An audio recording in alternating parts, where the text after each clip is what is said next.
ఇప్పుడు సిద్ధు వాళ్ళు ఎందుకోసం చేస్తున్నా అనే దానికంటే దీనివల్ల ప్రజల ప్రయోజనం ఏందో చూడాల్సిందే.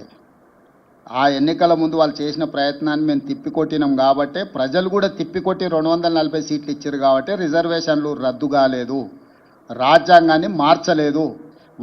వాళ్ళు అనుకున్న 400 సీట్లు వచ్చినుంటే ఈ పాటికి దేశంలో రిజర్వేషన్లు రద్దు అయ్యేటి, రాజ్యాంగం రూపురేఖలు మారిపోయేది, ఈరోజు కులగణన కూడా జరుగుండేది కాదు. ఆ రోజు ప్రజలు మేము అప్రమత్తం చేసినాం కాబట్టి వాళ్ళకి సంపూర్ణమైన మెజారిటీ ఇవ్వకుండా 240 సీట్లు ఇచ్చారు కాబట్టి సంకీర్ణ ప్రభుత్వంలో వాళ్ళు అనుకున్న ఎజెండాను అమలు చేయలేని పరిస్థితిలో ఇప్పుడు ఈ సంకీర్ణ ప్రభుత్వాన్ని కాపాడుకోవాలంటే కులగణన చేసి తీరవలసిందే. ఎందుకంటే అక్కడ బీహార్లో వాళ్ళతో సంకీర్ణ ప్రభుత్వంలో ఉన్న నితీష్ కుమార్ ఇతరులు ఈరోజు కులగణన చేయాలనే డిమాండ్తో ఉన్నారు. మొన్నటి వరకు మీరు చెప్పిన నరేంద్ర మోడీ గారు బీజేపీ కులగణనకు వ్యతిరేకంగా మాట్లాడిండు కదా. రాజ్నాథ్ సింగ్ గారు అఫీషియల్గానే చెప్పిండు, సుప్రీంకోర్టుకి చెప్పిండు మేము చెయ్యము అని, అఫిడవిటే ఇచ్చిండు. ఎందుకు మారింది? మేము ఎన్నికల ముందు, పార్లమెంట్ ఎన్నికల ముందు ప్రజల్ని అప్రమత్తం చేసినాం కాబట్టి ప్రజలు మోడీకి సంపూర్ణమైన మెజారిటీ, ముఖ్యంగా 400 సీట్లు ఇవ్వకుండా తిరస్కరించడంతో by political compulsion he has decided to take up this issue.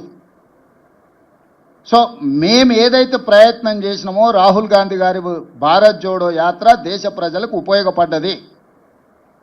ప్రతిపక్షం, మేము పాలకపక్షం వస్తే నిర్ణయాలు చేస్తాం, ప్రతిపక్షంలో ఉంటే ప్రభుత్వాన్ని ఒత్తిడి చేస్తాం. ఇదే కదా ప్రజాస్వామిక స్ఫూర్తి. మా ఒత్తిడితోని ఈరోజు కేంద్ర ప్రభుత్వం ముందుకు వచ్చింది, అమలు చేస్తుంది.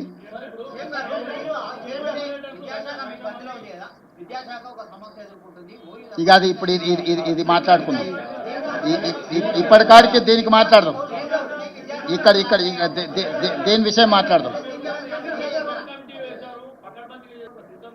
కొన్ని రాష్ట్రాలు అంటే బీహార్ లాంటి రాష్ట్రం, వాళ్ళ ప్రభుత్వం ఉంది కదా, నితీష్ కుమార్ చేసిన దాన్ని కోర్టు తప్పు పట్టింది కదా, వాళ్ళ గురించి వాళ్ళు చెప్పుకుంటే ఎన్నికల్లో నష్టం వస్తుందని బీహార్ను పరోక్షంగా కోర్టు చేసిండు Ashwini Vaishnaw. It is not for Telangana. Yes, ఆయన ప్రధాన ప్రతిపక్ష నాయకుడు, ప్రజాప్రతినిధి కాబట్టి వారి కొంత సమాచారం ఉంటుంది. మీరు ఈడనే ఉన్నారు లోకల్గా, you are live witness for everything. మేము డేటా అంతా ఇచ్చినాము, కొంత సెన్సిటివ్ డేటా షేర్ చేయడానికి లేదు. Data privacy act, head of a డిపార్ట్మెంట్లో ఎవరున్నారు ఏంది అనేది ఆ డేటా అంతా అఫీషియల్గా ఎప్పుడైనా అందుబాటులో ఉంటుంది. ఇప్పుడు జనగణనలో కులగణనే ఎత్తుకుందాం, అది ఒక్కదాన్నే ఎత్తుకుందాం మనందరం కలిసి. మా యాక్షన్ ప్లాన్ కూడా ఎక్స్పర్ట్స్ కమిటీని అపాయింట్ చేసినాం. We will take that experts committee suggestions and we will implement.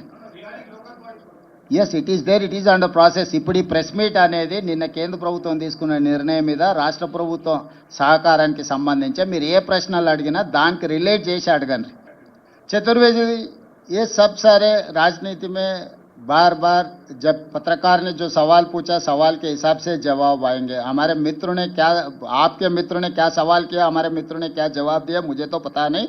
जहाँ तक मुख्यमंत्री होदा से मैं एक ही बात साफ कहना चाहता हूँ, जो तेलंगाना पहले कदम उठाए, मोदी जी ने मान लिए तेलंगाना कदम सही है. जो तेलंगाना राज्य सरकार ने जो मांग की है, जो खत लिखा मोदी जी को, वो खत मान लिए. इसीलिए मैं अभिनंदन करना चाहता हूं नरेंद्र मोदी जी को. तेलंगाना को आदर्श लेकर आगे जा रहे हैं. आगे केंद्र सरकार ने जनगणना में कुलगणना जो करने के लिए कोशिश कर रहा है, उसके लिए हम सुझाव देंगे, हम मदद देंगे, आगे मिलकर काम करेंगे. अभी तो इतना ही है. मैं राजनीति के बारे में चर्चा नहीं करना चाहता हूं, मैं आरोप नहीं लगाना चाहता हूं, क्योंकि राहुल गांधी का जो सोचधारा है, वो सोचधारा अमल करने का जिम्मेदारी तेलंगाना सरकार के है. जो राहुल गांधी सोचधारा को मोदी जी ने अमल किए तो ये तो बेहतर है, क्योंकि ये लीडर ऑफ अपोजिशन कुछ सुझाव दिए, जब प्रधानमंत्री मान लिए तो देश के लिए अच्छा है. यहाँ ये मुद्दे को यहीं देखो, बिहार में क्या चुनाव हो रहा है, आगे सीमांतर के क्या होने वाले, सीमा पे क्या हो रहा है, ये सब सारे हम इस मौके पे हम ये सब सारे चर्चा नहीं करना चाहता हूँ मैं. भाई ये अभी मैं वही बोल रहा हूँ ना, इन लोगों को पता नहीं है मोदी क्या सोच रहा है, किसको फॉलो कर रहा है. ये छोटे छोटे लोग ये गलियों में कुछ ना कुछ कहते रहते हैं. किशन रेड्डी, संजय जी जो कह रहे हैं, आपको ज़्यादा ध्यान मत दो, क्योंकि केंद्र सरकार में क्या हो रहा है, मोदी जी क्या सोच रहा है, मोदी जी किससे मिल रहा है, किससे सुझाव ले रहे हैं, इन लोगों बच्चों को कोई पता नहीं है. सो ये बच्चों के बातों में हम नहीं पढ़ना चाहता है। जो केंद्र सरकार ने जो काम कर रहा है वो सही किए तो हम लोग सही काम को हम पहचानेंगे। राहुल जी कल he has appreciated Narendra Modi and union government. Once my leader is appreciated union government, then there is no point to going back. Ashish ji, supreme court ने 50% ही रखना बोल के नहीं बोले, जब आपके ने डेटा नहीं है, जनगणना में कुलगणना नहीं किए, जब आपके ने डेटा नहीं है तो आप 50% के आगे कैसे जाएंगे, ये सवाल किया था। जब तक आप ये काम नहीं कर सकते उसको बढ़ा नहीं सकते। ईडब्ल्यूएस में 10% बढ़ा दिया, अभी 50% होके 60% हो गए।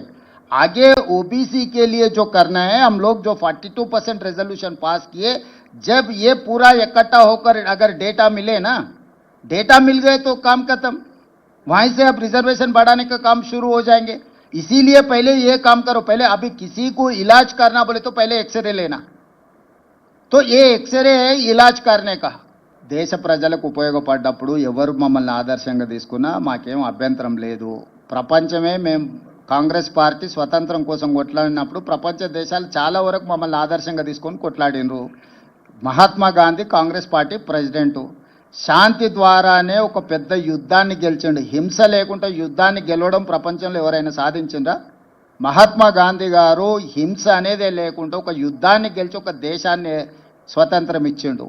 ప్రపంచమంతా దాన్ని, నేను నిన్నగా మన జపాన్ పైన హిరోషిమా నగరంలో మహాత్మా గాంధీ గారి ఎక్కడైతే న్యూక్లియర్ బాంబు ప్రయోగించిందో అక్కడనే మహాత్మా గాంధీ గారి స్టాచ్యూ పెట్టుకొని వారిని ఆదర్శంగా తీసుకొని, జపాన్ దేశానికి సైన్యమే లేదు తెలుసు కదా, శాంతి ద్వారా ప్రపంచాన్ని జయించవచ్చని గాంధీజీని ఆదర్శంగా తీసుకుంటే గొప్పగా అనుకోవాలి తప్ప దాన్ని తప్పుగా ఎందుకు అనుకుంటాము? ఈరోజు రాహుల్ గాంధీని నరేంద్ర మోడీ గారు ఆదర్శంగా తీసుకుంటే అది ఒక గొప్ప విషయము। మహాత్మా గాంధీ అయినా రాహుల్ గాంధీ అయినా ఈ దేశ ప్రజలకు ఏం కావాలనో ముందుగానే ఆలోచన చేసి దాన్ని అమలు చేయడానికి సర్వం ఒడ్డుతారు। ఎవరైనా ఆ దారిని ఎన్నుకోవాల్సింది ఒక రోజు ముందు ఒక రోజు వెనకాల। కాబట్టి రాహుల్ గాంధీ గారి దారిని నరేంద్ర మోడీ గారు వారు పాటిస్తున్నారు అని అంటే అది మంచిదే కదా।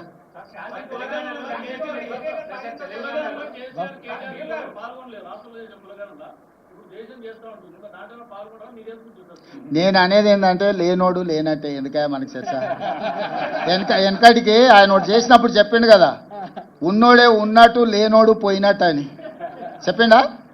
సమగ్ర కుటుంబ సర్వే చేసినప్పుడు నమోదు చేయించుకున్నోడే ఉన్నట్టు, నమోదు చేయించుకోకపోతే పోయినట్టు అని వారు అన్నారు కదా।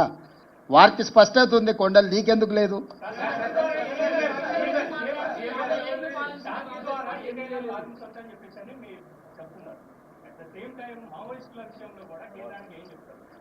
అవన్నీ మొన్ననే చెప్పిన, చర్చలు చేస్తున్నాం। మీరు మళ్ళీ ఇది అయిపోయినాక పెద్దలు కేశవ గారు పక్కనే ఉన్నారు, వారు ఆ బాధ్యతను చూస్తున్నారు, మీరు వారితో చర్చించి తీసుకోండి। కానీ ఎక్కడైనా మా ప్రభుత్వము మా పార్టీ హింసకు వ్యతిరేకము। హింస రాజ్యము చేసినా, హింస సామాన్యులు చేసినా, హింస సంఘాలు చేసినా హింసకు మేము వ్యతిరేకము। హింస జరగొద్దు, చర్చలు జరగాలి। ఎంత పెద్ద సమస్యకైనా చర్చలే పరిష్కారం అని విశ్వసించే పార్టీ సిద్ధాంతం మాది। కాబట్టి ఏ దానికైనా చర్చలే పరిష్కారం, చర్చలు చేయాలన్నదే మా ఆలోచన। కాకపోతే అధికారికంగా మా కేంద్ర పార్టీతో కూడా మాట్లాడి నిర్ణయం తీసుకుంటాం। ధన్యవాదాలు। Okay, thank you.